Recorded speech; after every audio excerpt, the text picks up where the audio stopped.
عبادت کرو. نہیں تمہیں حکم دیا گیا الا لیعبد اللہ، سوائے اس کے کہ اللہ کی عبادت کرو، مخلصین لہ الدین، اس حالت میں کہ اس کے دین کے ساتھ مخلص رہو، اللہ کے دین سے مخلص رہو، لوگوں کی پرواہ نہ کرو. لہذا اتنا اپنے نفس کو کچلنے کی ہمت ہے کہ اپنی شخصیتوں کو مار کے، اپنے گروہوں کی قربانیاں دے کے، لیکن نہیں، اتنی جرأت ہمت تو نہیں ہے. اتنی ہمت ہوتی تو بکھرتے ہی کیوں؟ اتنی ہمت اور جرأت ہوتی تو بکھرتے کیوں؟ کل حزب بما لدیہم فرحون، ہر گروہ خوش ہے کہ جو میں کر رہا ہوں بس یہی ٹھیک ہے، یہی صحیح ہے، سب کو یہی کرنا چاہیے، اور جو دوسرا کر رہا ہے وہ غلط کر رہا ہے.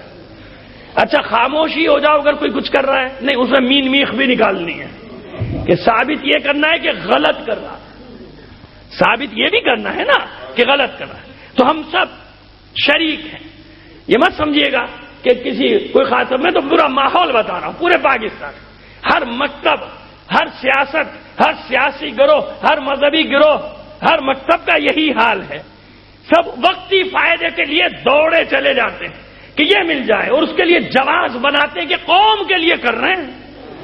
کیوں نہیں کہتے ہو کہ اپنے لیے کر رہے ہیں؟ کیوں نہیں کہتے ہو کہ اپنے گروہ کے لیے؟ لیکن قوم کا نام جب تک بیچ میں نہ لائیں، قوم کے لیے خلاف کھڑے ہوئے، قوم کے لیے حمایت کرتے ہیں، قوم کے لیے وزارتوں میں جاتے ہیں، قوم کے لیے اسمبلیوں میں جاتے ہیں، قوم کے لیے ادھر جاتے ہیں، قوم کے لیے ادھر جاتے ہیں. قوم ناوی بیچاری چکر گھنی ہو گئی، خود گھوم رہے ہیں ادھر ادھر، پوری قوم کو بھی گھما رہے ہیں ساتھ میں، کبھی ادھر کبھی ادھر. ارے بھائی کل تو اس کے ساتھ کچھ تھا، نہیں آج اس کی حمایت ہے، آج اس کے ساتھ ہو جانا ہے، کل کچھ تھا آج کچھ ہے. یہ نظریات ہیں؟ یہ دین ہے؟ یہ اسلام ہے؟ یہ تشیع ہے؟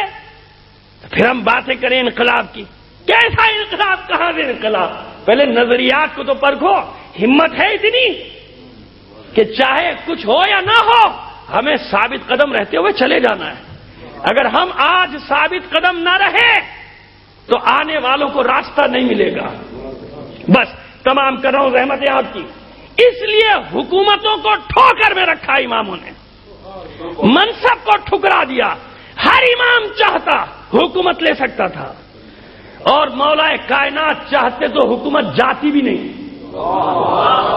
جاتی. لیکن نہیں، معصوم جانتا ہے کہ اگر ایک بار باطل سے مل کر بیٹھ گئے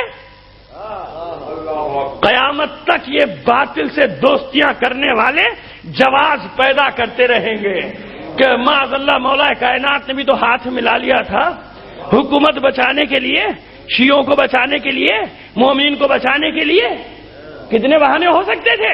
نہیں، گھروں میں بیٹھے رہے امام. لیکن باطل کا ساتھ نہیں دینا. کیوں؟ کوئی جلدی نہیں ہے، کوئی جلدی نہیں ہے. اس لیے کہ اللہ کا وعدہ ہے لِیُظْہِرَہُ عَلَى الدِّینِ کُلِّهِ وَلَوْ کَرِہَ الْکَافِرُونَ. اسلام کو اللہ کیا کرے گا؟ ہر دین پر غالب کر دے گا، چاہے یہ بات کافروں کے لیے ناگوار ہی کیوں نہ ہو. اور کہیں وَلَوْ کَرِہَ الْمُشْرِکُونَ، چاہے یہ بات مشرکین کے لیے ناگوار ہی کیوں نہ ہو. تو کتنی صدیاں گزر گئیں انتظار کی. اب کیسا گھبرانا، کس بات کی جلدی؟ جب ائمہ طاہرین نے انتظار ہی کا درس دیا، انتظار کرو. دنیا جب فسق و فجور سے پر ہو جائے گی، جب عام ہو جائے گا فسق و فجور، گھر گھر میں ہو جائے گا، تو یقین کر لینا، یعنی خوش ہونا، مطمئن ہونا کہ ہاں جس کا انتظار کر رہے تھے وہ اس کا ظہور قریب ہے. جتنا شیطانی طاقتوں کا غلبہ بڑھتا جائے، طاقت بڑھتی جائے، ظلم بڑھتا جائے، وہ قوموں کو پامال کرتے ہوئے آگے بڑھتی آئیں، یقین میں مومنین کے اضافہ ہوتا چلا جاتا ہے. ارے یہی تو وہ ماحول ہے، یہی وہ حالات ہیں جن کا اللہ نے ہم سے وعدہ کیا ہے. ہم ہو یا نہ ہو وہ آئے گا، اور ضرور آئے گا. ان طاقتوں سے لڑنے آئے گا.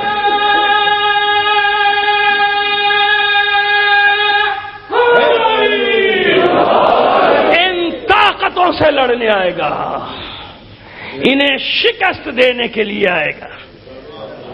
کتنے حوالے دوں آپ کے سامنے، بس میں منزل پر آ گیا. یہ بھی شکر ادا کرتا ہوں اللہ کا. جب میں بیٹھا تھا تو سوچا سمجھ رہا تھا کہ شاید اتنی دیر بھی گفتگو کرنے قابل، لیکن اللہ نے ہمت دی. جس کا ذکر ہے اس نے خود مدد کی ہے اس وقت میری. تو یقین کیجیے ایسے ہی ہوا، ورنہ میں بالکل اس پوزیشن میں نہیں تھا. اور شاید میں نے کیا تھا کہ کوئی اور ہوتا تو آتا نہیں، مگر یہ کہ اللہ نے مدد کی. یہ تھا کہ آپ اتنی بڑی تعداد میں آئے. سنیے کیا ہے عزت اور ذلت کا معیار. جو حق کا ساتھ دیتا ہے اکیلا رہ جاتا ہے. کبھی کبھی ایسا ہوتا ہے نا، ہوتا ہے اکیلا، اور لوگ یہی کہتے ہیں کہ بھئی ایسے کیسے گاڑی چلے گی. لیکن نہیں، جو اکیلا ہے نا وہی عقل مند ہے اگر حق پر ہے. کیوں؟ جانتا ہے کہ عزت اور ذلت کا معیار وہ نہیں جو دنیا بنا رہی ہے. اور یہ میں ایسے نہیں کہہ رہا، کسی کے لیے بدترین توہین کیا ہو سکتی، اہانت کیا ہو سکتی. قتل کرنا نہیں ہوتا.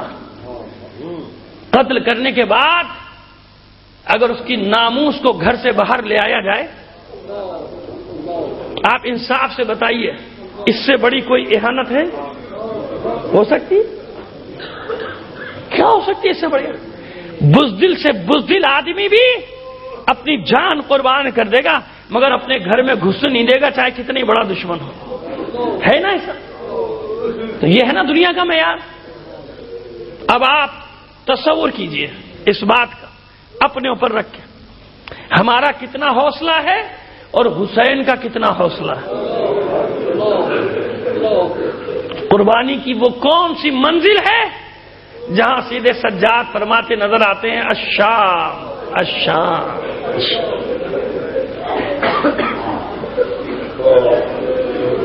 بیٹا اس کو بند کر دو.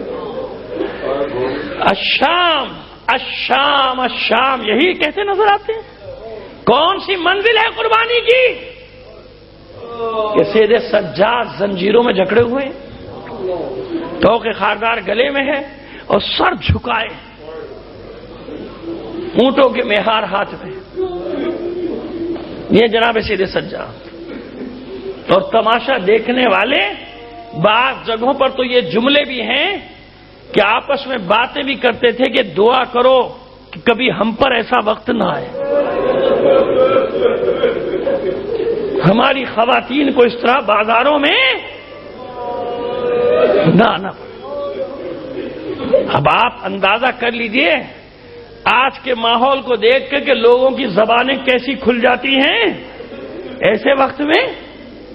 یہی تو کہا دنیا کے ذہنوں کو بہکانے کے لیے، لوگوں کے ذہنوں کو منتشر کرنے کے لیے، غلط راہ پہ ڈالنے کے لیے اس وقت کا میڈیا کام کر رہا تھا. یہی کہا تھا ابن زیاد نے جب آل رسول قیدی بنا کے کوفے کے دربار میں لائی گئی، تو یہی کہا تھا کہ دیکھو اللہ نے کس طرح میرے امیر کو عزت دی اور معاذ اللہ تمہیں شکست سے. لفظ ذلت استعمال کیا تھا، میری ہمت نہیں یہ لفظ استعمال کرے، مگر تاریخوں میں موجود ہے کہ اللہ نے کیا کیا تمہارے ساتھ، تاکہ جو سنے گا وہ کہے گا واقعی عبرت کی بات ہے. لیکن نہیں، میں نے کیا عرض کیا کہ ذلت اور عزت کا معیار یہ نہیں ہے جو لوگ مقرر کریں. ثانیہ زہرا نے اس عالم میں بھی پلٹ کر جواب دیا خبردار کیا بکتا ہے تو جسے عزت اور ذلت کا معیار سمجھتا ہے، وہ عزت اور ذلت کا معیار نہیں ہے. اللہ نے ہمارے سروں پر چادر تطہیر کو رکھا ہے. تیری مجال، تیرے امیر کی مجال کہ ہمیں ذلیل کرے. ٹھہر، ابھی انتظار کر، ابھی تجھے پتہ چل جائے گا، تیرے امیر کو بھی معلوم ہو جائے گا کہ اللہ نے عزت کس کے لیے رکھی ہے اور ذلت کس کے لیے رکھی. یعنی قیامت تک کا فیصلہ سنا رہی ہے ثانیہ زہرا، جب کوئی حمایت کرنے والا نہیں، تماشا دیکھنے والے. لیکن ثانیہ زہرا فرما رہی کہ وقت گزر جانے دو، یہ وقت گزر جائے گا، پھر تمہیں معلوم ہوگا کہ عزت کس کی تھی اور ذلت کس کا مقدر بنی. تو کون جیتا؟ یہ ہے وہ فتح حسین کی، یہ ہے وہ فتح